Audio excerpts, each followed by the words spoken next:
പ്രിയമുള്ള മുഅ്മിനീങ്ങളെ, സത്യവിശ്വാസികളെ, സർവശക്തനായ അള്ളാഹുവിൻ്റെ വിധിവിലക്കുകൾ അനുസരിച്ച് കഴിവിൻ്റെ പരമാവധി ജീവിതത്തിൽ അള്ളാഹുവിനെ തഖ്വ ചെയ്ത് ജീവിക്കണമെന്ന് ആമുഖമായി എന്നോട് നിങ്ങളോട് വസിയത്ത് ചെയ്യുകയാണ്. അള്ളാഹു സുബ്ഹാനഹു വ തആല മുത്തഖീങ്ങളായിട്ട് ജീവിക്കാനും മുസ്ലിമായി മരിക്കാനുമുള്ള നല്ല തൗഫീഖ് നമുക്കെല്ലാവർക്കും നൽകി അനുഗ്രഹിക്കട്ടെ. പ്രിയമുള്ളവരെ, മഹാനായ സ്വഹാബി ഉമർ ഇബ്നുൽ ഖത്താബ് റളിയല്ലാഹു തആല അൻഹു ഇസ്ലാമിൻ്റെ ഖിലാഫത്ത് ഏറ്റെടുത്തു കഴിഞ്ഞ് ഏകദേശം 3 വർഷങ്ങൾ പിന്നിടുമ്പോൾ ബസറയിലെ ഗവർണറായിട്ട് അദ്ദേഹം നിയമിച്ച പ്രമുഖ സഹാബി അബൂ മുസൽ അശ്അരി റളിയല്ലാഹു തആല അൻഹുവിന് ഒരു കത്തയക്കുന്നുണ്ട്. ഭരണപരമായ നിയമനിർമ്മാണങ്ങൾ നടപ്പിലാക്കുമ്പോഴും അതോടൊപ്പം തന്നെ തൻ്റെ ഉത്തരവാദിത്വത്തിന് കീഴിലുള്ള ഉദ്യോഗവൃന്ദങ്ങൾക്കും അധികാരികൾക്കും ഗവർണർമാർക്കും ആവശ്യമായ നിർദ്ദേശങ്ങൾ അവസരോചിതമായി നൽകുന്നതിൻ്റെയും ഭാഗമായി കൊണ്ട് ഇത്തരം കത്തിടപാടുകൾ നിരന്തരമായി നടത്തുന്ന ആളായിരുന്നു ഉമർ ഇബ്നുൽ ഖത്താബ് റളിയല്ലാഹു തആല അൻഹു. അത്തരത്തിൽ വിശാലമായ നിർദ്ദേശങ്ങളും നിയമങ്ങളും ഒക്കെ ഉൾക്കൊള്ളുന്ന ഒരു കത്ത് അബൂ മുസൽ അശ്അരി റളിയല്ലാഹു അൻഹുവിന് അദ്ദേഹം അയക്കുകയും ആ കത്ത് കിട്ടിയതിന് ശേഷം അതിനെ തുടർന്ന് അബൂ മുസൽ അശ്അരി റളിയല്ലാഹു അൻഹു വളരെ ഹസ്രമായൊരു മറുപടി കത്ത് അദ്ദേഹത്തിന് തിരിച്ചയക്കുകയും ചെയ്തിട്ടുണ്ടായിരുന്നു. ആ മറുപടി കത്തിൻ്റെ ഉള്ളടക്കം വളരെ ലളിതമായിരുന്നു.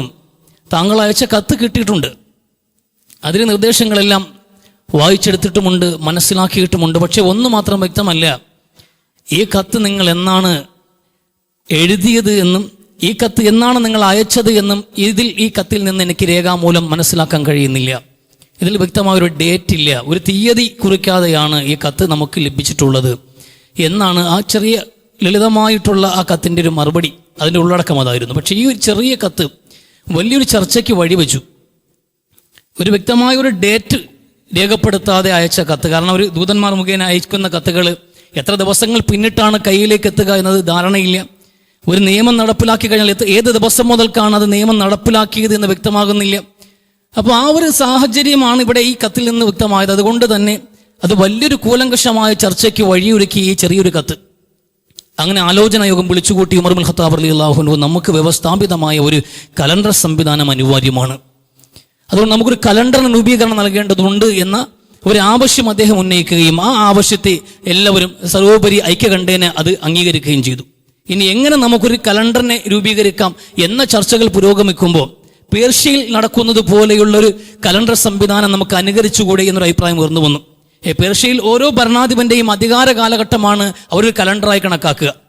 ഉള്ള രാജാവ് മരണപ്പെടുകയും അടുത്തയാള് രാജാവായി അവരോധിക്കപ്പെടുകയും ചെയ്തു കഴിഞ്ഞാൽ അടുത്തൊരു കാലഘട്ടത്തെക്കുറിച്ചുള്ള ചർച്ചയായി അങ്ങനെ ഒരു കലണ്ടർ കണക്കാക്കാറുണ്ട്. അതൊന്നും നമുക്ക് പിന്തുടർന്നൂടെ എന്നൊരു അഭിപ്രായം ഉയർന്നു വന്നു. പക്ഷേ അത് പൂർണ്ണ അഭിപ്രായം തന്നെ, അത് തള്ളപ്പെട്ടു ആദ്യമേ തന്നെ.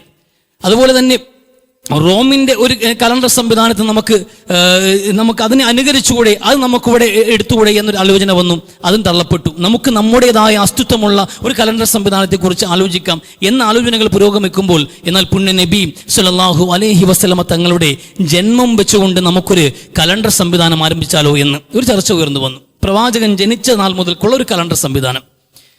ആ ചർച്ചയും പുരോഗമിച്ചു. അതിൽ പല അഭിപ്രായങ്ങൾ വന്നു. പ്രവാചകന്റെ നുബൂവത്തിന്റെ ഘട്ടം, ആ ചർച്ചകൾ പുരോഗമിക്കുമ്പോൾ അവസാനമായി ഉയർന്നു വന്നൊരു ചർച്ചയാണ് പ്രവാചകൻ സല്ലല്ലാഹു അലൈഹി വസല്ലമ തങ്ങൾ നടത്തിയിട്ടുള്ള ഹിജ്റയെ ആസ്പദമാക്കിക്കൊണ്ട് ഒരു കലണ്ടർ രൂപീകരണം നന്നായിരിക്കില്ലേ എന്നൊരു അഭിപ്രായം ഉയർന്നു വന്നു. ആ ചർച്ചയിലേക്ക് വരുമ്പോൾ സ്വാഭാവികമായിട്ടും എല്ലാവർക്കും, പ്രത്യേകിച്ച് അമീറുൽ മുഅ്മിനീൻ ഉമർ ഇബ്നുൽ ഖത്താബ് റളിയല്ലാഹു തആല അൻഹു തീർച്ചയായിട്ടും ഇത് കൊള്ളാം, സത്യത്തിന്റെയും അസത്യത്തിന്റെയും ഇടയിൽ വ്യക്തമായൊരു വേർതിരിവ് വന്നത്, നമുക്കിടയിൽ എല്ലാം കൂടിപ്പണഞ്ഞു കിടന്ന സത്യവും അസത്യവും എല്ലാം കൂടി വ്യക്തമായ ഒരു വേർതിരിവ് അതിനുണ്ടാക്കിയിട്ടുള്ളത് ഇസ്ലാമിക ചരിത്രത്തിൽ ഏറ്റവും വലിയ നാഴികക്കല്ല് എന്നുള്ളത് അത് ഹിജ്റയാണ്. അതുകൊണ്ട് തന്നെ നമുക്ക് ഹിജ്റയെ ആസ്പദമാക്കിയിട്ടൊരു കലണ്ടർ രൂപീകരണം നൽകാമെന്ന് അദ്ദേഹം തീരുമാനിക്കുകയും ഐക്യകണ്ഠേന അംഗീകരിക്കപ്പെടുകയും ചെയ്തു. അങ്ങനെയാണ് ഒരു ഹിജ്റ കലണ്ടർ രൂപീകരിക്കപ്പെടുന്നത്. എന്തുകൊണ്ട് ഹിജ്റ കലണ്ടർ, നമ്മൾ ഇന്ന് കൊണ്ടുപോകുന്ന ഹിജ്റ കലണ്ടറാണ്. അപ്പോൾ ഇവിടെ കുറേ ചോദ്യങ്ങൾ ബാക്കിയുണ്ടാകും, അതിലേക്ക് വരുന്നുണ്ട്. പിന്നെ എന്തുകൊണ്ട് ഹിജ്റ എന്നുള്ളത് ആ ഒരു വാക്കിൽ മാത്രം ഉമർ റളിയല്ലാഹു അൻഹുവിന്റെ ഒരു ഒറ്റ സ്റ്റേറ്റ്മെന്റിൽ നിൽക്കുന്നതല്ല ഹിജ്റയുടെ മഹത്വം എന്നുള്ളത്. ഈ ഇസ്ലാമിക ചരിത്രത്തിൽ നമ്മൾ നോക്കുമ്പോൾ ബദർ, ഉഹദ്, ഹന്തക്, ഹുനൈൻ തുടങ്ങിയിട്ടുള്ള അതിശക്തമായ ത്യാഗോജ്ജലമായ യുദ്ധങ്ങൾ നടന്നിട്ടുണ്ട്. ഹുദൈബിയ സന്ധി നടന്നിട്ടുണ്ട്. അതോടൊപ്പം തന്നെ പ്രവാചകന്റെ ജനനമുണ്ട്, വിശുദ്ധ ഖുർആന്റെ അവതരണമുണ്ട്, അങ്ങനെ എല്ലാം ഉണ്ട്. അങ്ങനെ ഒരുപാട് മഹത്വങ്ങൾ നിലനിൽക്കുമ്പോഴും അതിനെയൊക്കെ പിന്നിലാക്കിക്കൊണ്ട് ഹിജ്റയെ എന്തുകൊണ്ട് സഹാബാക്കൾ ഐക്യകണ്ഠേന പരിഗണിച്ചു എന്ന് ആലോചിക്കണം. കാരണം ഇസ്ലാമിക ചരിത്രത്തിലെ ഏറ്റവും വലിയ സമാനതകളില്ലാത്തൊരു നാഴികക്കല്ലാണ് ഹിജ്റ എന്നുള്ളത്. ആദർശത്തിന് വേണ്ടി എവിടെയെങ്കിലും സംഭവിക്കുന്ന ഒരു കാര്യമാണോ? സ്വന്തം വിശ്വാസത്തോടെ ഒരു സമൂഹം സ്വന്തം ആദർശവും വിശ്വാസവും സംരക്ഷിക്കാനും സമാധാനത്തോടെ ജീവിക്കാനും വേണ്ടിയിട്ട് തൻ്റെ എല്ലാം നഷ്ടപ്പെടുത്തിക്കൊണ്ട് നാടുവിടാൻ തയ്യാറായ ഒരു സമൂഹത്തിന്റെ ചരിത്രമാണ് ഹിജ്റയ്ക്ക് പറയാനുള്ളത്. ആരാണ് തയ്യാറാവുക? ആരാണ് തയ്യാറാവുന്നത്? അയാളുടെ ജീവിതത്തിന്റെ എല്ലാ സ്വപ്നങ്ങളും ത്യജിക്കാൻ തയ്യാറായി. അന്നോളം സ്വരുക്കൂട്ടി ഉണ്ടാക്കിയിട്ടുള്ള പാർപ്പിടം അത് ഒഴിവാക്കാൻ തയ്യാറായി. ജനിച്ചത് മുതൽ ഒപ്പം കളിച്ചു വളർന്ന ആ കൂട്ടുകാരെയും സ്വന്തം നാടും പിറന്ന മണ്ണും വിട്ടൊഴിയാൻ ഒരു സമൂഹം തയ്യാറാകുന്നു. എന്തിനു വേണ്ടി? ആദർശം സംരക്ഷിക്കപ്പെടണം.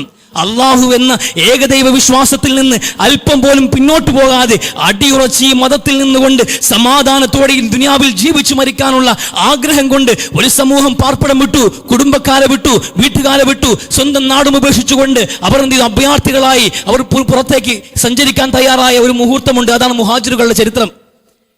അത് ഒരു ലോക ചരിത്രത്തിൽ തന്നെ സമാനതകളില്ലാതെ നിലനിൽക്കുന്ന സംഗതിയാണ്. അതൊരു ഭാഗത്ത്.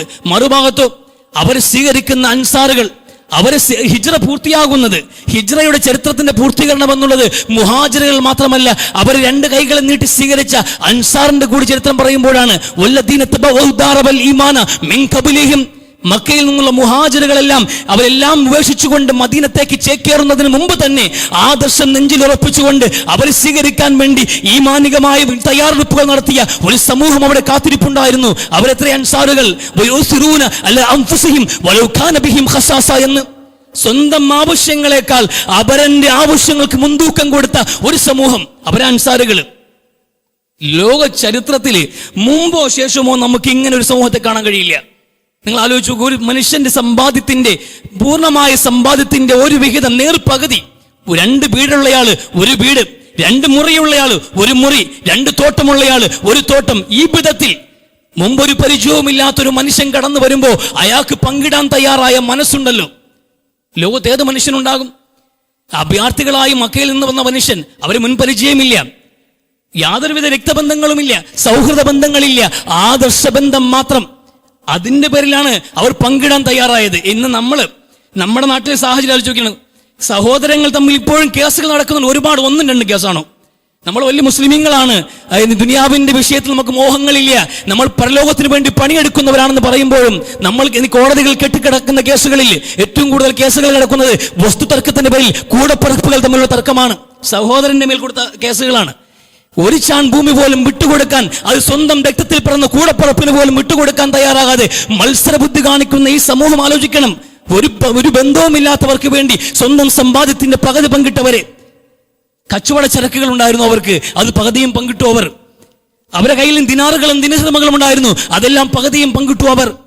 ഇവിടെ നമ്മളെ മക്കൾക്ക് വേണ്ടിയിട്ട്, ഇവിടെ നമ്മുടെ നാട്ടില് ഒരു രീതി, കല്യാണം കഴിഞ്ഞാൽ കുടുംബമാകുമ്പോൾ സ്വാഭാവികമായിട്ടും പെണ്ണിന്റെ കുറെ ഉരുപ്പടി ഉണ്ടാകും, സ്വർണ്ണങ്ങൾ ഉണ്ടാകാൻ സാധ്യതയുണ്ട്. ആ സ്വർണ്ണങ്ങൾ വിറ്റെടുത്ത് ഭർത്താവിന്റെ കുറെ ശേഷിപ്പുള്ള പൈസകൾ ഉണ്ടാകും. ഇതെല്ലാം കൂടി കൂട്ടിയിട്ട് ഒരു വസ്തുവാക്കി 5 സെന്റ് തറമാക്കിയാന്ന്.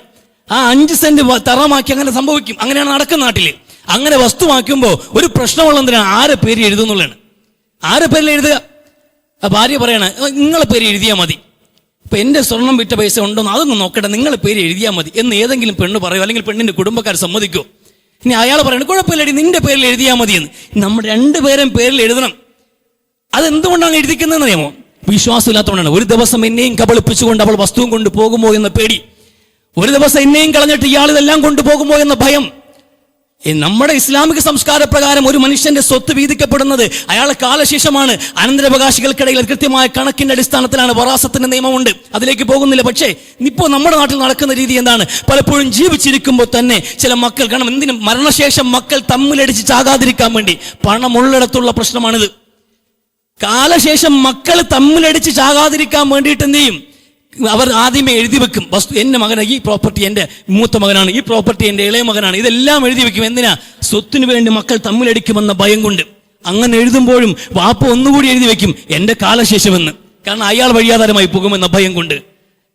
ഈ മക്കൾ തമ്മിലടിക്കുമെന്ന പേടിയേക്കാളും വലിയ പേടിയാണ് ഇതെല്ലാം കൂടി എഴുതി കൊടുത്ത അയ്യന്മാരെല്ലാം കൂടി എന്നെ എടുത്ത് ചവിട്ട് വെളിയിലിടും എന്ന ഭയം കൊണ്ട് കാലശേഷം എന്നൊരു നിബന്ധന കൂടി പ്രമാണത്തിൽ എഴുതി ചേർക്കുമ്പോൾ, സ്വന്തം ചോരയ്ക്ക് വേണ്ടി വീതിക്കുമ്പോൾ പോലും നമുക്ക് അറപ്പുണ്ടാകുമ്പോൾ, ഭയമുണ്ടാകുന്നുണ്ടെങ്കിൽ ഒരു ഭയവും അറപ്പും പേടിയുമില്ലാതെ സ്വന്തം സമ്പാദ്യത്തിന്റെ പകുതിയും പങ്കിടാൻ തയ്യാറായ മുഹാജിറുകളെ സ്വീകരിച്ച അൻസാറിന്റെ ചരിത്രമുണ്ടല്ലോ, അതുകൂടിയാണ് ഹിജ്റയുടെ ചരിത്രം.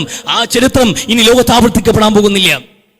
വല്ലവന്റെയും കീശയിലുള്ളത് കൂടി ഇങ്ങോട്ട് തട്ടിയെടുക്കാൻ വേണ്ടിയുള്ള ശ്രമങ്ങൾ നടക്കുന്ന ലോകത്ത് ഹിജ്റ എന്നുള്ളത് സമാനതകളില്ലാത്ത ഇസ്ലാമിക ചരിത്രത്തിന്റെ ഏറ്റവും വലിയ നാഴികക്കല്ല് തന്നെയാണ്.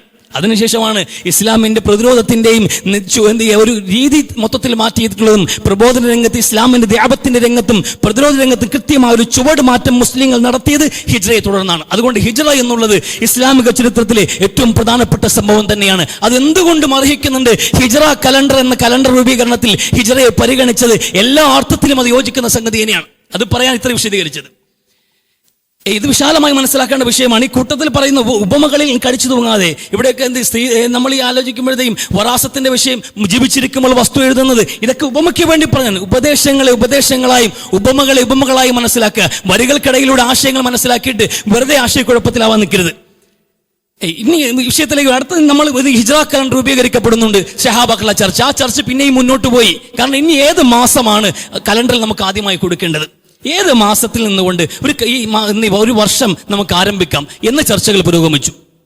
അവിടെ പല അഭിപ്രായങ്ങൾ വന്നു. ഖുർആൻ ഇറങ്ങിയ മാസം വിശുദ്ധ റമദാൻ ഒന്നാമതിരിക്കട്ടെ എന്ന്. അല്ല, ഹിജ്റ സംഭവിച്ച മാസം ഏതാണ്? ഹിജ്റ എടുത്തല്ലോ, ഹിജ്റയാണ് കലണ്ടർ എന്ന് പറയുമ്പോൾ ഹിജ്റ സംഭവിക്കുന്ന മാസം എന്നുള്ള റബീഉൽ അവ്വൽ മാസമാണ്. അള്ളാഹുവിന്റെ റസൂൽ സ്വല്ലല്ലാഹു അലൈഹി വസല്ലം തങ്ങൾ മക്കയിൽ നിന്ന് മദീനത്തേക്ക് നടത്തുന്ന ഹിജ്റ എന്നുള്ളത് റബീഉൽ അവ്വൽ മാസത്തിലാണ്. അപ്പോൾ റബീഉൽ അവ്വൽ മാസത്തെ പരിഗണിക്കാമോ എന്നൊരു അഭിപ്രായം ഉയർന്നു വന്നു. പക്ഷെ അവിടെ പരിഗണിക്കപ്പെട്ടത് ഉമർ റളിയല്ലാഹു അൻഹും അലി ഇബ്നു അബി ത്വാലിബ് റളിയല്ലാഹു അൻഹും ഉസ്മാൻ റളിയല്ലാഹു അൻഹു അടക്കമുള്ള പ്രമുഖ സഹാബാക്കൾ പറഞ്ഞത് മുഹറം മുതൽ തുടങ്ങാമെന്ന് തന്നെയാണ്. കാരണം ഇസ്ലാമിന്റെ അനുഷ്ഠാന തലങ്ങളെല്ലാം പൂർത്തീകരിക്കപ്പെടുന്നത് ദുൽഹജ്ജോടുകൂടിയാണ്. ദുൽഹജ്ജിൽ നിർവഹിക്കപ്പെടുന്ന ഹജ്ജോടുകൂടിയാണ് ഇസ്ലാം പഠിപ്പിക്കുന്ന കർമ്മങ്ങളുടെ പൂർത്തീകരണം ഒരു വാർഷിക അടിസ്ഥാനത്തിൽ രൂപപ്പെടുന്നത്. അതുകൊണ്ട് തന്നെ ദുൽഹജ്ജ് എന്നുള്ളത് ഒരു വർഷത്തിന്റെ അവസാന മാസമാകുമ്പോൾ പരിപൂർണമായ ഒരു കലണ്ടർ സംവിധാനത്തിൽ അമലുകൾ അഞ്ചാമത് പഠിപ്പിച്ച ഹജ്ജ് ഒരു വർഷത്തിന്റെ അവസാനം കടന്നു വരുകയും അതിനുശേഷം മുഹറം ആരംഭിക്കുകയും ചെയ്യുന്ന ഒരു മെത്തേഡായിരിക്കും കുറച്ചുകൂടി നല്ലത് എന്ന അഭിപ്രായം ഉയർന്നു വന്നു. മാത്രമല്ല, മുഹറത്തിന് അവകാശപ്പെടാൻ പിന്നെയും മഹത്വങ്ങൾ ഉണ്ടായിരുന്നു. അള്ളാഹു മഹത്വമാക്കിയ 4 മാസങ്ങൾ ഒന്ന് മുഹറം മാസം തന്നെയായിരുന്നു. അള്ളാഹു പവിത്രമാക്കിയ 4 മാസങ്ങളിൽ ഒന്ന് മുഹറം മാസമാണ്. അത് മാത്രമല്ല, മദീനത്തുള്ള അൻസാറുകളുമായിട്ട് അള്ളാഹുവിന്റെ പ്രവാചകൻ ബൈഅത്തിലാവുന്നത്, കരാറിലാകുന്നത്, നമുക്ക് നിങ്ങൾ അഭയം തരേണ്ടി വരും എന്ന് പറയുമ്പോൾ ആ കരാറിൽ ഒപ്പുവെക്കുന്നത് ഈ മുഹറം മാസത്തിലാണ്. തീർച്ചയായിട്ടും റസൂലെ, അങ്ങും സഹാബാക്കളും മക്കം വിട്ട് മദീനത്തേക്ക് വന്നാൽ ഞങ്ങൾ സ്വീകരിക്കാമെന്നുള്ള വാക്ക് കൊടുക്കുന്നതും കരാർ വെക്കുന്നതും മുഹറം മാസത്തിലാണ്. അത് മാത്രമല്ല, ഹിജ്റയുടെ നിശ്ചയം നടക്കുന്നത്, തീരുമാനം, മദീനത്തേക്ക് നമുക്ക് കുടിയേറേണ്ടിയിരിക്കുന്നു, മദീനയിലേക്ക് നമുക്ക് പലായനം ചെയ്യേണ്ടിയിരിക്കുന്നു എന്ന തീരുമാനമെടുക്കുന്നതും ഇതേ മുഹറം മാസത്തിൽ തന്നെയാണ്. അതുകൊണ്ട് എന്തുകൊണ്ടും മുഹറം മാസത്തെ ആദ്യ മാസമാക്കാൻ അവർ തീരുമാനിക്കുകയുണ്ടായി. അങ്ങനെയാണ് മുഹറം മാസത്തെ ആദ്യ മാസമാക്കിക്കൊണ്ട് ഒരു കലണ്ടർ രൂപീകരിക്കപ്പെടുന്നത്. അതാണ് ഹിജ്റ കലണ്ടർ. അതിന്റെ ഒരു ആദ്യ വർഷത്തിൽ ഒരു മുഹറം മാസത്തിലാണ് നമ്മൾ നിൽക്കുന്നത്. ഇനി ഇവിടെ സ്വാഭാവികമായി വരാവുന്ന കുറെ സംശയങ്ങളുണ്ട്. അപ്പൊ ആദ്യമായിട്ട് ലോകത്ത് കലണ്ടർ കണ്ടുപിടിച്ചത് ഇവരാണോ എന്ന്, കലണ്ടർ എന്ന സംവിധാനം കണ്ടുപിടിച്ചത് ഇവരാണോ എന്നായിരിക്കും നമ്മൾ ആലോചിക്കുക. അങ്ങനെയല്ല, ഇവരല്ല കണ്ടുപിടിച്ചത്. ലോകത്ത് മനുഷ്യന് അവന്റെ സാമൂഹികമായ, സാമ്പത്തികമായ, ഭരണപരമായ കാര്യങ്ങൾ, മതപരമായ, ആചാരപരമായ കാര്യങ്ങൾ മുന്നോട്ട് കൊണ്ടുപോകണമെങ്കിൽ നിശ്ചിതമായ ഒരു കാലയളവിനെ ക്രമീകരിച്ചുകൊണ്ട് ഒരു വാർഷിക കലണ്ടർ രൂപീകരിച്ചേ പറ്റൂ. അതുകൊണ്ട് എല്ലാ കാലഘട്ടങ്ങളിലും കലണ്ടർ ഉണ്ടായിരുന്നു. ഈ ഡേറ്റ പ്രകാരം നമുക്ക് കിട്ടിയിട്ടുള്ള വ്യവസ്ഥാപിതമായ അറിവുകളുടെ അടിസ്ഥാനത്തിൽ നമ്മൾ ഇന്ന് ലോകത്ത് നിലനിൽക്കുന്ന ഈ ഗ്രിഗറി കലണ്ടർ, ജനുവരി ഫെബ്രുവരി തുടങ്ങുന്ന ഈ കലണ്ടർ 1582 പോപ്പ് ഗ്രിഗറി ഇതിനെ നവീകരിച്ചതെങ്കിലും ഇതിന്റെ അടിസ്ഥാന രൂപം വരുന്നത് BC 45 ജൂലിയൻ സീസറാണ്. അദ്ദേഹം ജൂലിയൻ കലണ്ടർ എന്നറിയപ്പെടുന്നത്. അത് BC 45 കാലഘട്ടങ്ങളിലെ ഈ കലണ്ടർ സംവിധാനം ഇവിടെ നിലനിൽക്കുന്നുണ്ട്. അതിനു മുമ്പ് തന്നെ നൈൽ നദീതട സംസ്കാരത്തിൽ കൃത്യമായ ഒരു വർഷത്തെ കണക്കാക്കാൻ വേണ്ടി വാർഷിക അടിസ്ഥാനത്തിൽ വരുന്ന വെള്ളപ്പൊക്കത്തെ ആശ്രയിച്ചുകൊണ്ട് കലണ്ടർ സംവിധാനം നിലനിന്നിരുന്നു എന്ന് ചരിത്രത്തിൽ രേഖകൾ കാണാൻ കഴിയും. അതിനുമപ്പുറത്തേക്കാണ് ഇതിന്റെ കണക്കുകൾ പോകുന്നത്. മനുഷ്യൻ പോലും ഇല്ലാത്ത കാലത്ത് ഇവിടെ കലണ്ടർ സംവിധാനത്തിൽ ലോകത്തെ ക്രമീകരിച്ചു അള്ളാഹു എന്ന പുണ്യ നബി സല്ലല്ലാഹു അലൈഹി വസല്ലം. ഈ ലോകത്തെ അള്ളാഹു തന്നെ ക്രമീകരിച്ചത് ഒരു കലണ്ടർ സംവിധാനത്തില. ഇന്ന സമാന കദിസ്തദാര കഹയതിഹി യൗമ ഖലഖല്ലാഹു അസ്സമാവാതി വൽ അർള്. അള്ളാഹുവിന്റെ പ്രവാചകൻ സല്ലല്ലാഹു അലൈഹി വസല്ലം തങ്ങൾ പറയുന്നുണ്ട്, ആകാശഭൂമികളെ അള്ളാഹു സംവിധാനിച്ച നാൾ മുതൽക്ക് തന്നെ ലോകത്തെ ഒരു കലണ്ടർ സംവിധാനത്തിൽ അള്ളാഹു കാലചക്രത്തെ കറക്കിക്കൊണ്ടേയിരുന്നു. അസ്സനതു ഇസ്ന അശ്റ ഷഹ്റൻ, ഒരു വർഷത്തെ 12 മാസമായി അള്ളാഹു സംവിധാനിച്ചു എന്ന് വിശുദ്ധ പ്രവാചകൻ സല്ലല്ലാഹു അലൈഹി വസല്ലം. സൂര്യനും ചന്ദ്രനും ഉണ്ടെങ്കിൽ അവിടെ മനുഷ്യന്റെ ഇടയിൽ മനുഷ്യനില്ല എങ്കിൽ പോലും ലോകത്ത് കാലചക്രം നീങ്ങിക്കൊണ്ടേയിരിക്കും, രാവും പകലും സംഭവിച്ചുകൊണ്ടേയിരിക്കും, ദിനങ്ങളും ആഴ്ചകളും മാസങ്ങളും അതിങ്ങനെ വഴിമാറിക്കൊണ്ടേയിരിക്കും എന്നുള്ളത് അള്ളാഹുവിന്റെ ക്രമീകരണമാണ് എന്ന് റസൂലുള്ളാഹി സ്വല്ലല്ലാഹു അലൈഹി വസല്ലം യസ്അലൂനക അനില്ലാഹി അല്ലതി ഖുൽ ഹിയ മവാഖീതു ലിന്നാസ്. പ്രവാചകരെ അവർ ചോദിക്കും നിങ്ങളോട്, എന്താണ് ഈ ചന്ദ്രപ്പിറയുടെ പുള്ളിയ സൂത്രമെന്ന്. ഓരോ ദിവസവും ഓരോ രൂപത്തിൽ വരുന്നു, വലിപ്പങ്ങൾ വ്യത്യാസമായിക്കൊണ്ടിരിക്കുന്നു. ചില ദിവസങ്ങൾ കാണാനില്ല, കാണുമ്പോൾ ചിലപ്പോഴൊക്കെ ചെറിയ തേങ്ങാപ്പൂള് പോലെ ഇരിക്കുന്നു, പിന്നെ അത് വികസിക്കുന്നു, പൂർണ്ണമാകുന്നു. എന്താണ് ഈ മാറ്റങ്ങളുടെ എല്ലാം കണക്ക്, എന്താണ് അതിന്റെ സൂത്രം എന്ന് ചോദിക്കും റസൂലെ. അത് പറഞ്ഞു കൊടുക്കണം. അത് മവാഖീതുൽ ലിന്നാസ്, ജനങ്ങൾക്കുള്ള കലണ്ടറാണ് എന്ന് പറഞ്ഞു കൊടുക്കണം. സൂര്യനെ ഒരു ക്ലോക്കായിട്ടും ചന്ദ്രനെ ഒരു കലണ്ടറായിട്ടും പ്രപഞ്ചത്തിൽ സംവിധാനിച്ചവനാണ് സാക്ഷാൽ പടച്ചവൻ. ആ കലണ്ടർ ആശ്രയിച്ചുകൊണ്ട് തന്നെയാണ് 12 മാസം എന്ന കണക്കിനാണ് ആരംഭം മുതൽ തന്നെ വർഷത്തെ അള്ളാഹു സംവിധാനിച്ചിട്ടുള്ളത്. അന്ന് മുതൽ 4 മാസം പവിത്രം തന്നെയാണ്. ആ 4 മാസങ്ങളെ കുറിച്ച് ആ റസൂൽ പിന്നെ പറയുന്നത്, മിൻഹാ അർബഅത്തുൻ ഹുറും സലാസുൻ മുതവാലിയത്തുൻ ദുൽഖഅദ ദുൽഹജ്ജ വമുഹറം വറജബ് മുദർ. റസൂലുള്ളാഹി സ്വല്ലല്ലാഹു അലൈഹി വസല്ലം പിന്നെ 4 മാസങ്ങൾ പവിത്രമാണ് എന്ന് റസൂൽ പറയാണ്. അന്ന് മുതൽക്ക് എന്ന് മുതലാണ് 4 മാസം പറഞ്ഞു. ആ 4 മാസങ്ങൾ ഏതൊക്കെ ഘട്ടത്തിലാണ് എന്നുള്ളത് അതിന് വ്യത്യസ്ത പേരുകളിലായിരിക്കും അറിയപ്പെട്ടിട്ടുണ്ടാകും. പക്ഷെ മുഹറം എന്ന് റസൂൽ പരിചയപ്പെടുത്തുന്നു, അത് കണക്കിന് ദുൽഖഅദ് എന്ന് പരിചയപ്പെടുത്തുന്നു. പക്ഷെ ഇതൊക്കെ ഏത് കാലഘട്ടത്തിലാണ് ഈ പേരുകൾ ഈ മാസങ്ങൾക്ക് നൽകപ്പെട്ടിട്ടുള്ളത് എന്നത് കൃത്യമായ രേഖ അടിസ്ഥാനത്തിൽ നമുക്ക് കിട്ടിയിട്ടില്ല. ഒരുപക്ഷെ ഉണ്ടാകാം, എന്നെ അറിവിൽ ഇതുവരെ അന്വേഷണത്തിൽ കിട്ടാത്തത് കൊണ്ടാണ് അത് പറയാൻ കഴിയാത്തത്. എന്തായാലും രേഖാമൂലം ഒരു ഡാറ്റാബേസ് ചെയ്തുകൊണ്ട് ഈ കാലഘട്ടത്തിലാണ് ആദ്യമായി ഈ ഇന്ന മാസങ്ങൾക്ക് മുഹറം എന്ന പേര് വന്നത് എന്ന് പറയാൻ, ആധികാരികമായി പറയാനുള്ള അറിവുകളൊന്നും നമുക്ക് ലഭ്യമായിട്ടില്ല. എന്നാലും അള്ളാഹു ആദ്യകാലം മുതൽക്ക് തന്നെ ഈ പ്രതീകാത്മകമായി ഈ മാസങ്ങൾക്ക് പവിത്രത പ്രഖ്യാപിച്ചിട്ടുണ്ട് എന്ന് റസൂലുള്ളാഹി സ്വല്ലല്ലാഹു അലൈഹി വസല്ലം തങ്ങളുടെ വാക്കുകൾ കൊണ്ട് തന്നെ വ്യക്തമാണ്. അപ്പോൾ അതാണ് ഈ കലണ്ടർ രൂപീകരണം, അതാണ് ലോകത്തിന്റെ കലണ്ടറിന്റെ കണക്കുകൾ ഇവിടെ നിൽക്കുന്നത്. അപ്പൊ ആദ്യകാലം മുതൽക്കേ ഉണ്ട്. ഇനി നമ്മൾ തിരിച്ചു മടങ്ങി വന്നാൽ മുഹറം മാസത്തിലേക്ക് തന്നെ വരികയാണെങ്കിൽ, നമ്മൾ നിൽക്കുന്ന ഈ മുഹറം എന്നുള്ളത് അതിനൊരുപാട് ചരിത്രങ്ങൾ നമ്മളോട് പറയാനുള്ള മാസം കൂടിയാണ്. ഒരുപാട് കാര്യങ്ങൾ വിശ്വാസികളെ ഓർമ്മപ്പെടുത്താൻ വേണ്ടി കടന്നു വരുന്ന മാസം കൂടിയാണ് മുഹറം എന്നുള്ളത്. അള്ളാഹുവിന്റെ പ്രവാചകൻ പറഞ്ഞ ഷെഹറുല്ലാഹി മുഹറം എന്നുകൂടി പറഞ്ഞിട്ടുണ്ട് ഒരു വാചകം. അങ്ങനെയും അള്ളാഹുവിന്റെ മാസമാണ് മുഹറം എന്ന് റസൂൽ സ്വല്ലല്ലാഹു അലൈഹി വസല്ലം അങ്ങനെയും ഒരു പ്രയോഗം വന്നിട്ടുണ്ട് ഹദീസിൽ. ഈ അള്ളാഹുവിന്റെ മാസം എന്ന് പറയുമ്പോൾ എല്ലാം അള്ളാഹുവിന്റെ തന്നെ മാസമല്ലേ? 12 മാസവും അള്ളാഹുവിൻ്റെതാണല്ലോ, അല്ലാതെ മറ്റു പ്രവാചകന്മാരുടെ അല്ല. എല്ലാം അള്ളാഹുവിൻ്റെതാണ്. പിന്നെ അള്ളാഹുവിന്റെ റസൂൽ എന്തുകൊണ്ട് അള്ളാഹുവിലേക്ക് ചേർത്ത് മുഹറം എന്ന മാസത്തെക്കുറിച്ച് സംസാരിച്ചു എന്ന് പറയുമ്പോൾ ആ മാസത്തിന് അള്ളാഹു അല്പം കൂടി പവിത്രതയും ബഹുമാനവും കൊടുക്കുന്നുണ്ട് എന്നുള്ളതാണ്. അള്ളാഹു കുറച്ചുകൂടി ആദരിക്കുന്നുണ്ട് ആ മാസത്തെ എന്നുള്ളതാണ് അതിന് കാരണം. നഖ്തുല്ലാഹി വസുഖിയാഹ എന്ന് പറഞ്ഞല്ലോ ഖുർആൻ.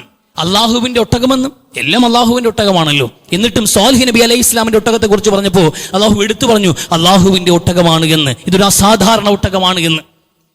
അള്ളാഹുവിന് കൂടുതൽ പ്രിയമുള്ള, അള്ളാഹു ആദരിച്ചിട്ടുള്ള, അള്ളാഹുവിന്റെ ആയത്തുകളിൽപ്പെട്ട ഒരു ഒട്ടകമാണ് സ്വാലിഹ് നബി അലൈഹി ഇസ്ലാമിന്റെ ഒട്ടകം എന്നതുപോലെ അള്ളാഹു എടുത്തു പറഞ്ഞപ്പോൾ 12 മാസവും അള്ളാഹുവിൻ്റെതായിരിക്കുമ്പോൾ തന്നെ മുഹറം എന്ന മാസത്തെ അള്ളാഹു അല്പം കൂടി പ്രിയം വെക്കുന്നുണ്ട് എന്ന സൂചനയാണ് റസൂലുള്ളാഹി ഈ പ്രയോഗത്തിലൂടെ നൽകുന്നത്.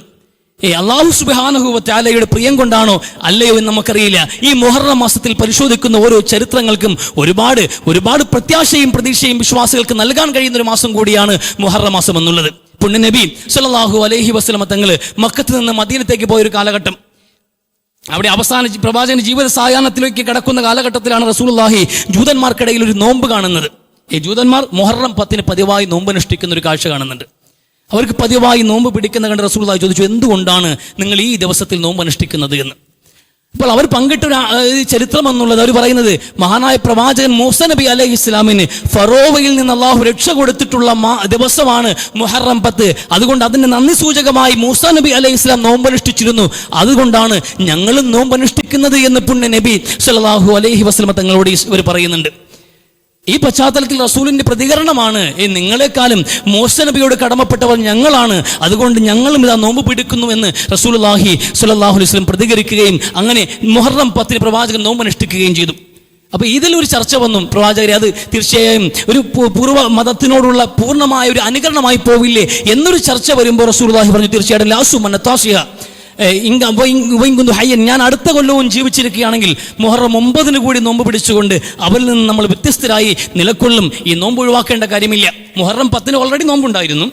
ഈ റമദാൻ നോമ്പ് നിർബന്ധമാക്കുന്നതിന് മുമ്പ് പ്രവാചകൻ സ്വല്ലല്ലാഹു അലൈഹി വസല്ലം തങ്ങൾ പുരാതന കാലഘട്ടത്തിൽ അറബികളുമൊക്കെ വ്രതമനുഷ്ഠിക്കാറുണ്ടായിരുന്നു. ആ വ്രതത്തിന്റെ ഭാഗമായി മുഹറം 10 നോമ്പ് അനുഷ്ഠിച്ചിട്ടുണ്ടായിരുന്നു. പക്ഷെ പിന്നീട് റമദാൻ മാസത്തിൽ നോമ്പ് നിർബന്ധമാക്കി ഹിജ്റ 2-ാം വർഷം നിർബന്ധമാക്കിയതോടുകൂടി റസൂലുള്ളാഹി എന്ത് ചെയ്തിട്ടുണ്ടായിരുന്നു? ആ നോമ്പിന് പാടെ ഉപേക്ഷിക്കുകയും വേണമെന്നുള്ളവർക്ക് പിടിക്കാം, ഇല്ലാത്തവർക്ക് വിട്ടുകളയാമെന്ന് കണക്കാക്കുകയും റമദാൻ മാസത്തിലെ നോമ്പിനെ ഫോക്കസ് ചെയ്യുകയും ചെയ്തു. വിശ്വാസികൾ അങ്ങനെ പഠിപ്പിക്കുകയും ചെയ്തു. പിന്നെയാണ് പിൽക്കാലത്ത് ഇതിന്റെ പിറകിൽ ഒരു ചരിത്രം കൂടി അറിയുന്നതോടുകൂടി പിന്നെയും അതിനെ പുനഃസ്ഥാപിക്കുന്നത്. അങ്ങനെയാണ് മുഹറം 10 ഒരു സുന്നത്തായ നോമ്പ് റസൂലുള്ളാഹി നമ്മളെ പരിചയപ്പെടുത്തുന്നത്. ഇവിടെ 2 കാര്യങ്ങളുണ്ട്.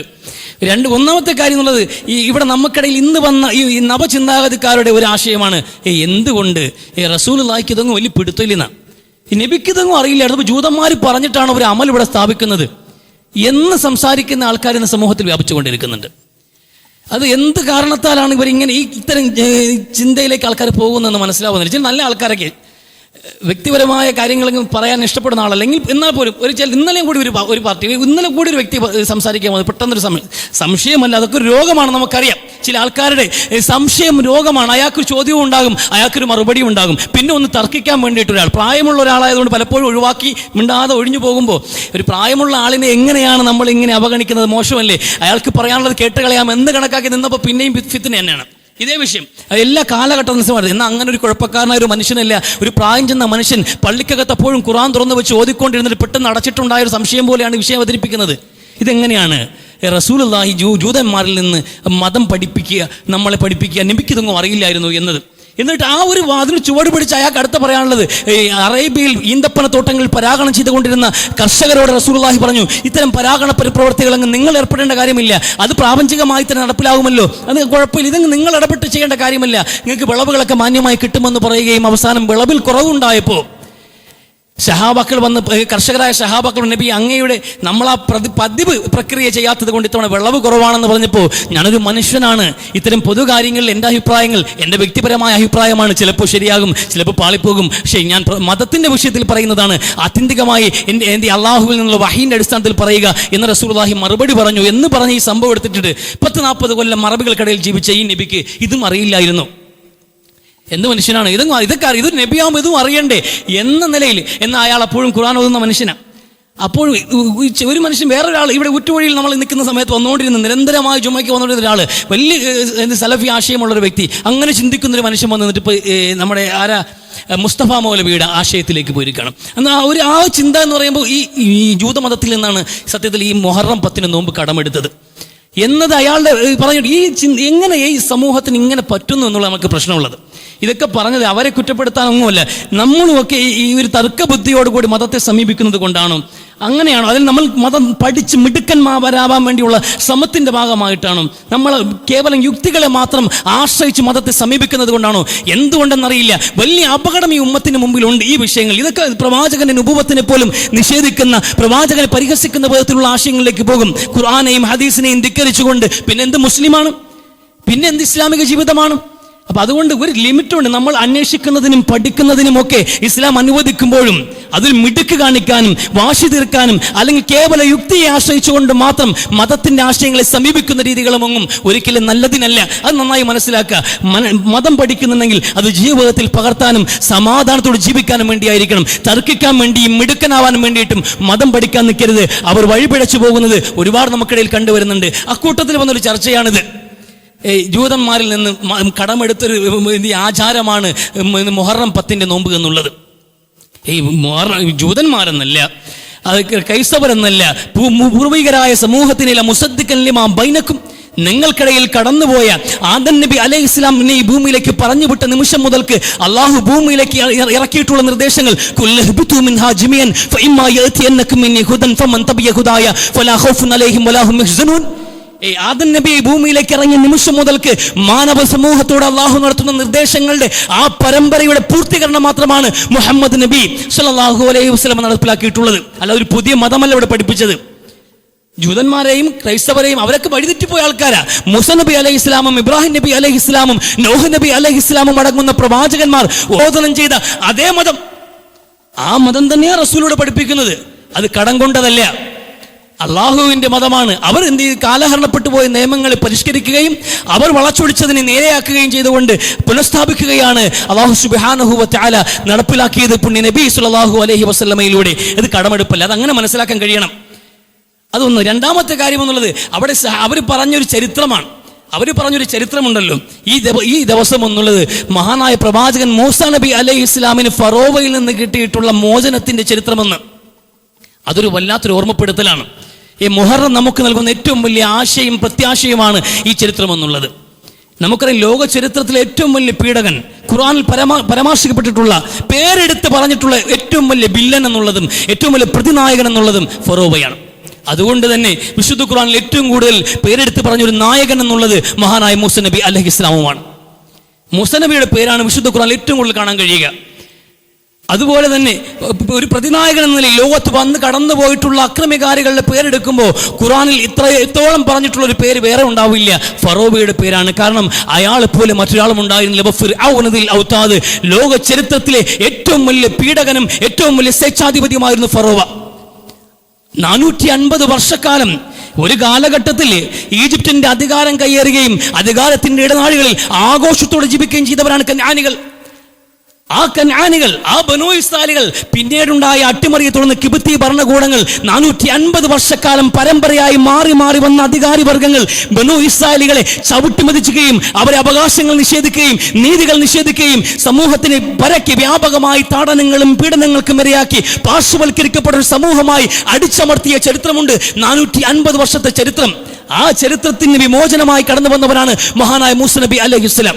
ഈ ലോക ചരിത്രത്തിൽ എന്തുകൊണ്ട് നമ്മൾ ആലോചിക്കണം, മൂസാ നബിയുടെ ചരിത്രം ഇങ്ങനെ ആവർത്തി പറയാണ്, ഫറോവയുടെ ചരിത്രം ആവർത്തി പറയുകയാണ്. ഖുർആനിൽ 100-ലേറെ സ്ഥലത്ത് മൂസാ നബിയുടെ പേര് കാണാൻ കഴിയും, ഒട്ടനവധി ഭാഗത്ത് ഫറോവയുടെ പേര് കാണാൻ കഴിയും. എന്തിനാണ് പഴയകാലത്തെ മൂസാ നബിയും പഴയകാലത്തെ ഫറോവയും ഇന്ന് ഇവിടെ ചർച്ച ചെയ്യപ്പെടേണ്ടത്? നമ്മൾ മൂസാ നബികളാകേണ്ടതുണ്ട്. ഫറോവമാർ ഇന്നും അതുപോലെ ഇവിടെ അവശേഷിക്കുന്നത് കൊണ്ട് ഫറോവമാർ ഇനിയും വരും. ലോക ചരിത്രത്തിൽ ഫിറഔൻ അതൊരു പ്രതീകമാണ്. നീ എന്നുള്ളത് ഫറോവ, നീ എന്നുള്ള ആളുണ്ടല്ലോ, നീ വരും കാലത്തെ സമൂഹത്തിന് വലിയൊരു ഗുണപാഠമാണ്, നീ ഒരു പാഠപുസ്തകമാണ്. നിന്നെ പോലെയുള്ള സ്വേച്ഛാധിപതികൾ, ആൾ ദൈവങ്ങൾ കടന്നു വരാനിരിക്കുന്നു ലോകത്ത് എന്ന്. അയാളെ പോലുള്ള ഒരുപാട് സ്വേച്ഛാധിപതികൾ ലോകം ഭരിക്കുന്നുണ്ട്. അധികാരത്തിന്റെ തിണ്ണമെടുക്കൊണ്ട് ആരെയും എന്തും ചെയ്യാമെന്നുള്ള അവസ്ഥയിലേക്ക് കടന്നു വന്ന അന റബ്ബുക്കുമുൽ അഅല, ഞാനാണ് ഏറ്റവും വലിയ റബ്ബ് എന്ന അഹന്തയോടെ പറഞ്ഞ ഫറോവയുണ്ടല്ലോ, അയാൾ കാണിച്ച അക്രമത്തിന്റെ തോത് പറയാൻ വേണ്ടി മാത്രം ഒന്ന് പറഞ്ഞു പോയൊരു വാചകമുണ്ട് വിശുദ്ധ ഖുർആൻ. അയാൾ എന്ന് പറഞ്ഞിട്ട് വിശുദ്ധ ഖുർആൻ സംസാരിക്കുന്നുണ്ട്. ബനൂ ഇസ്രായേലുകളുടെ ആൺകുട്ടികളെ അതിക്രൂരമായി കൊന്നുകളഞ്ഞു. കിബുത്തി ഭരണകൂടം അയാളുടെ ചുൽപ്പടിക്ക് നിൽക്കുന്ന ഭൗതികമായ ഒരു നിലവാരവുമില്ലാത്ത കേവലം വിഡ്ഢികളായ ഒരു സമൂഹം അയാൾ ആൾ ദൈവമാണെന്ന് പറഞ്ഞപ്പോ ജനങ്ങളെ നിങ്ങൾ കാണുന്നില്ലേ എനിക്കല്ലേ അലൈസലി മുൽക മിസ്ർ, ഈജിപ്തിന്റെ അധികാരി ഞാനല്ലേ, ഈജിപ്തിന്റെ അധികാരി ഞാനല്ലേ, നിങ്ങൾ കാണുന്നില്ലേ? ഇത് ഇവിടുത്തെ പുഴകളും അരുവികളും തജ്രീമിൻ തഹ്തി, എന്റെ അണ്ടറിലാണ്, എന്റെ നിയന്ത്രണത്തിലാണ് നൈൽ നദി ഒഴുകിക്കൊണ്ടിരിക്കുന്നത്. ഈ പുഴകൾ ഒഴുക്കുന്നവൻ ഞാനാണ്, ഈ സമുദ്രത്തെ നിയന്ത്രിക്കുന്നവൻ ഞാനാണ്, ഈജിപ്തിന്റെ അധികാരി ഞാനാണ്. എന്നെ നിങ്ങൾ കാണുന്നില്ലേ? എന്നെ പോലൊരു ദൈവം നിങ്ങൾക്കുണ്ടോ എന്ന് ചോദിക്കുമ്പോൾ അതെ, നിങ്ങൾ തന്നെയാണ് നമ്മുടെ ദൈവം എന്ന് പറഞ്ഞ് പഞ്ചമുച്ചമടക്കി നിന്ന ഒരു കിബുത്തി സമൂഹമുണ്ടല്ലോ, ആ വിഡ്ഢികളായ സമൂഹം അയാളെ ജനങ്ങളെ ബുദ്ധിയില്ലാത്തവരും മണ്ടന്മാരാക്കിയിട്ട് ചൊൽപ്പടിക്ക് നിർത്തിയിട്ട് മേയാൻ വിട്ടിട്ടുണ്ടായിരുന്നു അയാൾ. അങ്ങനെ മേയാൻ വിട്ടിട്ട് വേട്ടപ്പട്ടികളെ പോലെ കിബുത്തികൾ ഇറങ്ങി ബനൂ ഇസ്രായേലുകളെ വീടകങ്ങളിലേക്ക് കടന്നു വന്നപ്പോ പിഞ്ചു മക്കളെ എത്രയാണ് 2 കഷ്ണമായി വെട്ടിയെറിഞ്ഞത്. ആൺകുട്ടികളെ തിരഞ്ഞു പിടിച്ചിട്ട് ആൺകുട്ടികളുടെ ഉടലുകളും തലകളും 2ആയി ബനൂ ഇസ്രായേലുകൾ കടന്നുപോയ ഈജിപ്തിന്റെ വഴിത്താരകൾ കിടന്നിട്ടുണ്ട്.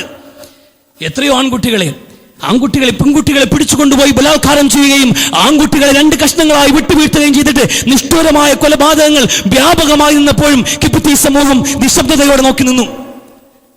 ഈ രാജ്യത്ത് നടക്കുന്നത് പോലെ ആൾക്കൂട്ട കൊലകൾ പശുവിന്റെ പേരിൽ, മൃഗങ്ങളുടെ പേര് പറഞ്ഞുകൊണ്ട് മനുഷ്യനെ കൊല്ലുന്നത് തുടർക്കഥയാകുന്ന ഈ രാജ്യത്ത് ഫറോവമാരെല്ലാം മിണ്ടാതിരിക്കുന്ന ഈ കാലഘട്ടത്തിൽ നന്നായി മനസ്സിലാക്കണം നമ്മൾ. അതിൽ നമുക്ക് വലിയ ഗുണപാഠമുണ്ട്. മനുഷ്യന്മാരെ കൂട്ടക്കുടി ചെയ്യാണ്. എന്തിനു വേണ്ടിയിട്ടാ? മൃഗത്തിന്റെ പേര് പറഞ്ഞിട്ട് ഓരോ ദിവസവും ആൾക്കൂട്ട കൊലകൾ എന്ന പേരിൽ ഇവിടെ ജനങ്ങളെ കൊന്നു തള്ളുമ്പോൾ അതിനെതിരെ ഒന്ന് ശബ്ദിക്കാൻ ഇവിടെ ആർക്കും ആവില്ല. അതൊരു വാർത്ത പോലും ആവുന്നില്ല.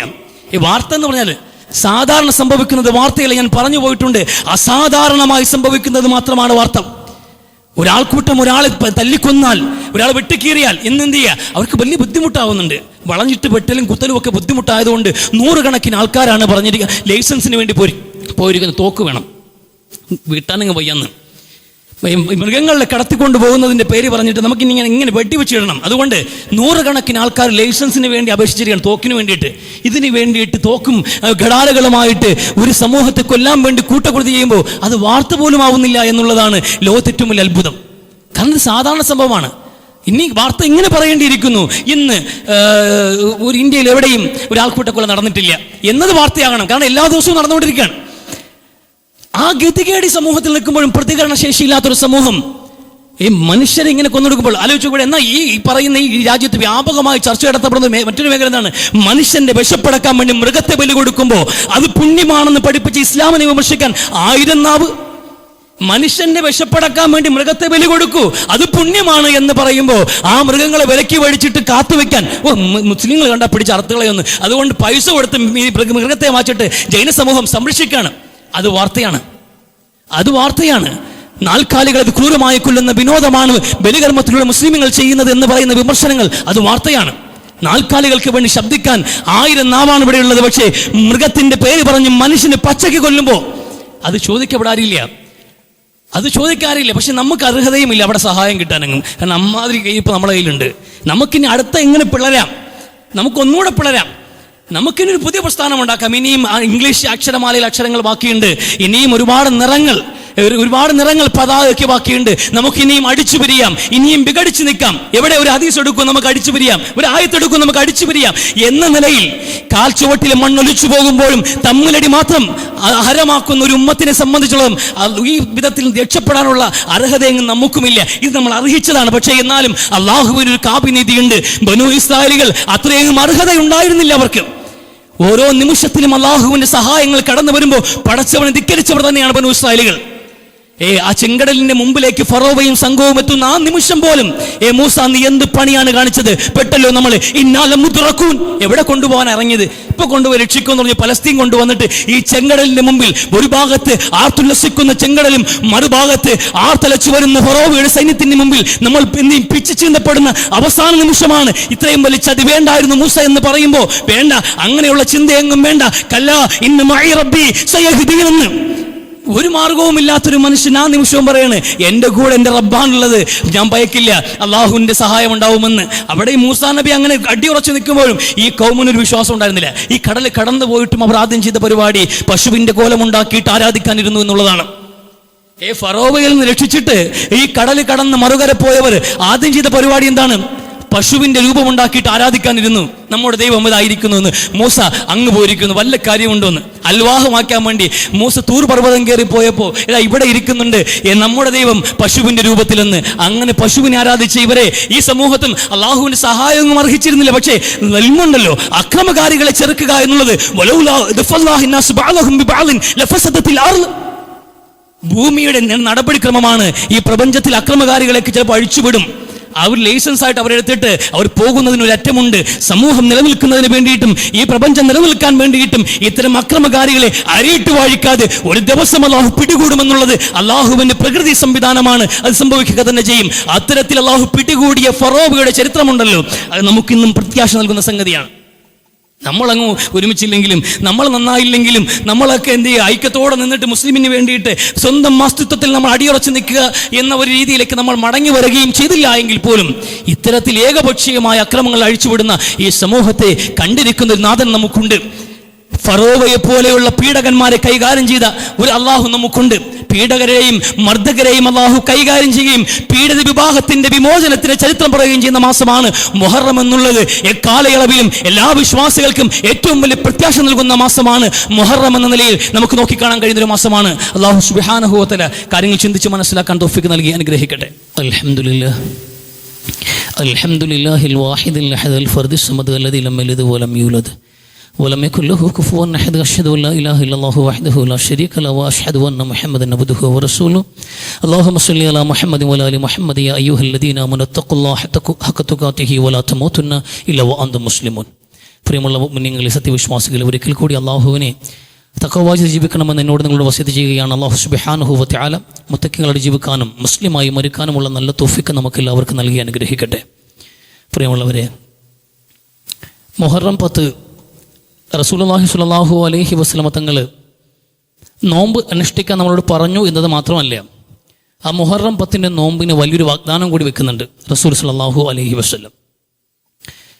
അറഫ നോമ്പിന്, ദുൽഹജ്ജ് 9 അറഫ നോമ്പിന് അള്ളാഹു കണക്കാക്കുന്ന പ്രതിഫലം എന്നുള്ളത് കഴിഞ്ഞു പോയൊരു വർഷത്തെയും വരാനിരിക്കുന്നൊരു വർഷത്തെയും ചെറുപാപങ്ങൾക്കുള്ള പരിഹാരമായിട്ടാണ്, പ്രായശ്ചിത്തമായിട്ടാണ് ആ നോമ്പിൻ്റെ പ്രതിഫലം അള്ളാഹു കണക്കാക്കുന്നത് എന്ന് റസൂൽ സ്വല്ലല്ലാഹു അലൈഹി വസല്ലം.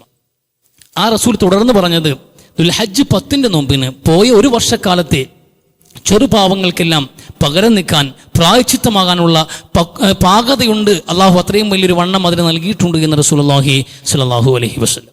ഒരു പോയൊരു കാലഘട്ടത്തിൽ, ഒരു വർഷം നമ്മൾ ചെയ്തു പോയ ചെറുപാവങ്ങൾ അത് പൊറുക്കപ്പെടാൻ, അത് നമ്മുടെ ലിസ്റ്റിൽ നിന്ന് മായ്ക്കപ്പെടാൻ ഈ ഒരൊറ്റ നോമ്പ് മതിയാകുമെന്ന് പറയുമ്പോൾ അതൊരു വലിയ ഓഫറാണ്, അതൊരു വലിയൊരു വാഗ്ദാനമാണ്. നമ്മളത് ചിന്തിച്ചാൽ മനസ്സിലാവുന്ന കാര്യമാണ്. നമ്മളൊരു ദിവസം എത്ര പാവം ചെയ്യുന്നുണ്ട് എന്നുള്ളത് നമുക്ക് കണക്കില്ല. ഒറ്റ ദിവസം നമ്മൾ എത്ര പാവം ചെയ്തിട്ടുണ്ട് എന്ന്. ഒറ്റ ദിവസം നമ്മൾ ഉണർന്നിരിക്കുന്ന സമയമാണല്ലോ നമ്മൾ പാവം ചെയ്യുക. ഉണർന്നിരുന്ന അത്രയും സമയം എത്ര പാവം ചെയ്തു എന്ന് ഉറങ്ങാൻ കിടക്കുമ്പോൾ ഒന്ന് റിവൈൻഡ് ചെയ്ത് എണ്ണി നോക്കിയാൽ നമുക്ക് എണ്ണാൻ കഴിയില്ല. ഒരു ദിവസത്തെ പാവം പോലും എണ്ണിയെടുക്കാൻ കഴിയാത്ത വിധം വണ്ണമുള്ളവരാണ് നമ്മൾ എന്നിരിക്കുമ്പോൾ എന്ന് പറഞ്ഞ വാക്ക്, പ്രവാചകന്റെ വാചകം വലിയ ഗൗരവത്തോടെ എടുക്കണം. നിങ്ങൾ ചെറുപാവങ്ങളെ കരുതിയിരിക്കണേ, നിങ്ങൾ ചെറുപാവങ്ങളെ കരുതിയിരിക്കണേ. അത് ഒരുപാടായി മാറുമ്പോൾ അതൊരു മലയോളം വലിപ്പമുള്ളതായി തീരും. ചെറുത് ഒരുപാടാകുമ്പോൾ അതൊരു മലയോളം വലിപ്പമുണ്ടാകും. അങ്ങനെ വരുമ്പോൾ അത് നിങ്ങൾക്ക് നശിക്കാൻ, നിങ്ങൾ പരലോകത്ത് പരാജയപ്പെട്ടു പോകാൻ ചെറുപാപങ്ങൾ തന്നെ മതിയാകുമെന്ന് റസൂൽ സ്വല്ലല്ലാഹു അലൈഹി വസല്ലം. ഏതൊരു മലയും രൂപപ്പെടുന്നത് ചെറിയ കല്ലുകളിൽ നിന്നാണ്.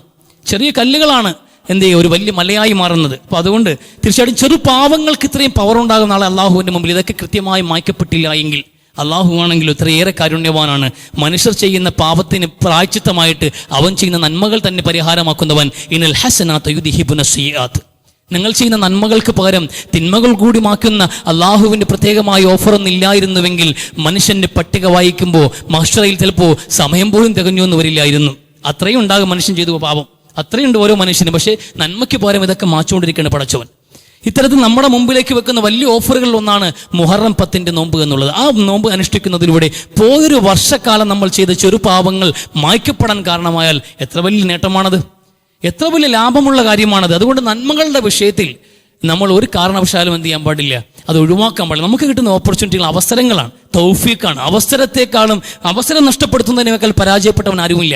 ജീവിതം തന്നെ സത്യത്തിൽ ഒരു അവസരം മാത്രമാണ്. പരലോകത്ത് വിജയിക്കാൻ വേണ്ടി അള്ളാഹു നമുക്ക് നൽകിയ ചെറിയൊരു അവസരം, അവസരം മാത്രമാണ് ജീവിതം എന്നുള്ളത്. ഇതും പാഴാക്കി കളഞ്ഞിട്ട് അള്ളാഹുവിന്റെ മുമ്പിൽ പോയിട്ട്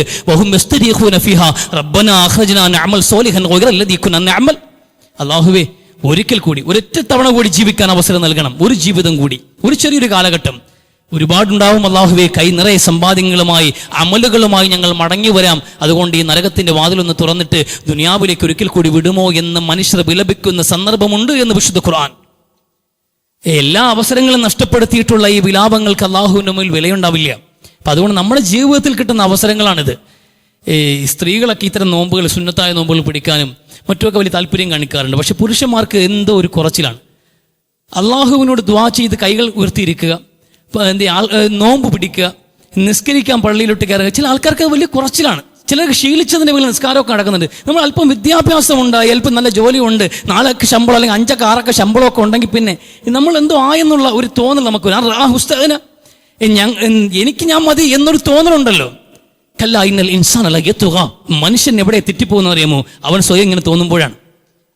ഞാൻ മതി, എൻ്റെ കാര്യങ്ങളൊക്കെ വളരെ സുഭിക്ഷമായി നടക്കുന്നുണ്ട്. അപ്പോൾ ഇനി പട്ടിണി ഇരുന്നിട്ട് പടച്ചവന് തൃപ്തിക്ക് വേണ്ടി പട്ടിണി ഇരിക്കുക, ഓഫീസിൽ പോകുമ്പോൾ എന്താ നോമ്പ് എന്ന് പറയുമ്പോൾ അതൊക്കെ ഒരു കേവലം നമുക്ക് അതൊക്കെ ഭക്തി എന്ന് പറയുന്നത് തന്നെ, ഇന്ന് ഭക്തി എന്ന് പറയുന്നത് തന്നെ ബുദ്ധി ഇല്ലാത്തവൻ്റെ പരിപാടി എന്ന് നമ്മൾ കണക്കാക്കുന്നുണ്ട് ആൾക്കാർ.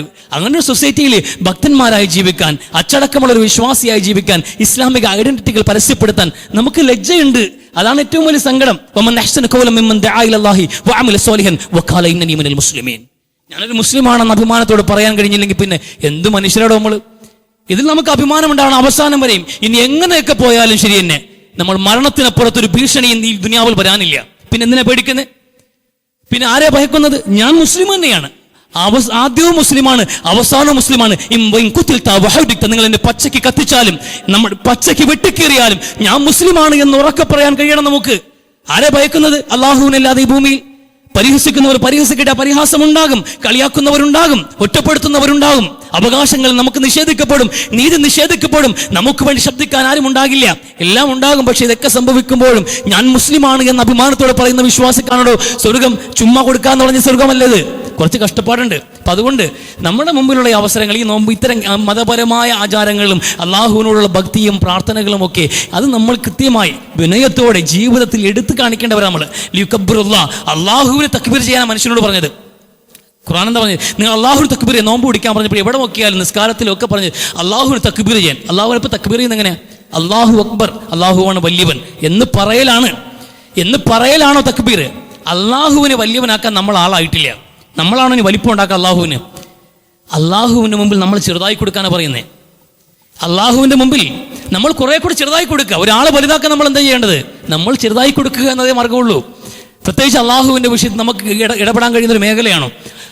അങ്ങേയറ്റത്തെ വിനയം മനുഷ്യൻ പ്രകടിപ്പിക്കുക, അത്രേ ഉള്ളൂ. ഞാൻ ഒന്നുമല്ല അള്ളാഹുവിൻ്റെ മുമ്പിൽ എന്ന് ജീവിതത്തിന്റെ സമസ്ത മേഖലയിലും ഒരു ബോധ്യം നമുക്കുണ്ടാകണം. അങ്ങനെ വിനയാന്വിതനായ അള്ളാഹുവിൻ്റെ മുമ്പിൽ മനുഷ്യൻ നിൽക്കാൻ കഴിയണം, പ്രാർത്ഥനയോടെ നിൽക്കാൻ കഴിയണം, നോമ്പോടെ നിൽക്കാൻ കഴിയണം, നമസ്കാരത്തോടെ നിൽക്കാൻ കഴിയണം.